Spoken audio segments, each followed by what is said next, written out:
quite a bit about the anxiety that we find in our young people this day.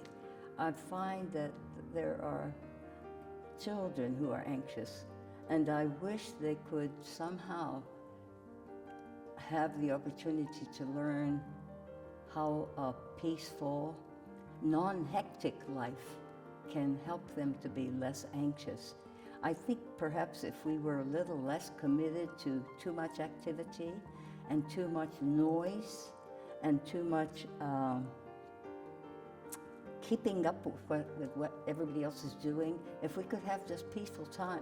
Even the children here at our school learn to sit peacefully and quietly for a little while is very helpful.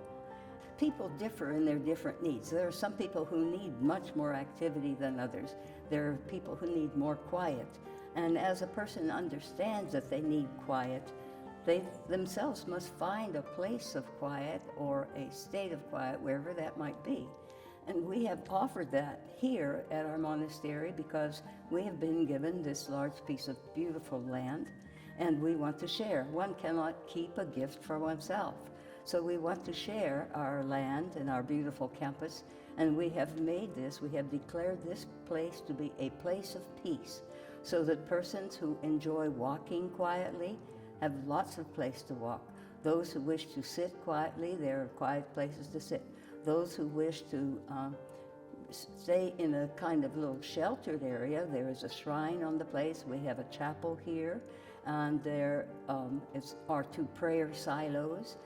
There are many places here on our property where a person can find solitude if they wish, or they can find smaller groups of people who are praying together, so that we want all opportunities available for people to come from sunup to sundown, so that where they cannot find peace in their workplaces or in their busy areas, they may come here and find that peace and quiet, solitude, whatever their heart desires.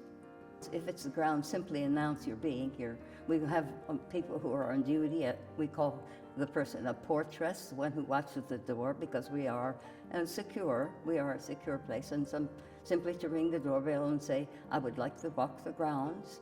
And if it's a habitual thing, I would like to walk the grounds every day this week, or however, and the person is free to do that. If it's the chapel, then they need to come in and check that there's not some service going on, so that it's not interrupted. But usually our times are pretty well set for service, and so they may come in and pray quietly here. So it's pretty free, I would say. I sometimes think we underestimate our resilience. I think human beings are really strong.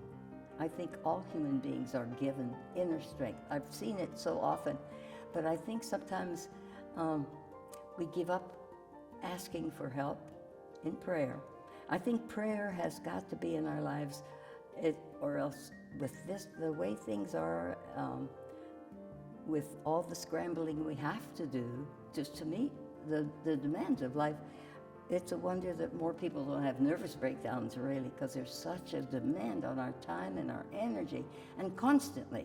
So that without some let-up, it's really hard to imagine how a person can function.